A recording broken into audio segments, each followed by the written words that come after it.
আব্দুল হামিদ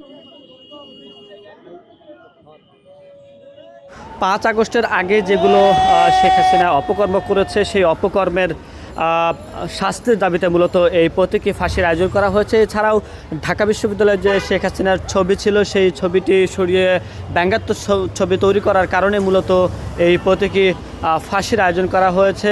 এবং এছাড়াও শেখ হাসিনা সহ শেখ হাসিনার দোসর যারা রয়েছে তাদেরকে ফাঁসির আওতায় আনতে এবং বিচারের আওতায় আনতে মূলত এই প্রতীকী ফাঁসির আয়োজন করা হয়েছে। এছাড়াও আমরা দেখতে পেয়েছি যে বিএনপি সহ ছাত্রদল সহ অঙ্গ সংগঠনের নেতৃবৃন্দরা তারা কিন্তু একটি ছবি শেখ হাসিনার যে ছবি অর্থাৎ ঢাকা বিশ্ববিদ্যালয়ের যে ছবিটি ছিল সেই ছবিটিও কিন্তু টানিয়েছেন এই কারওয়ান বাজারে।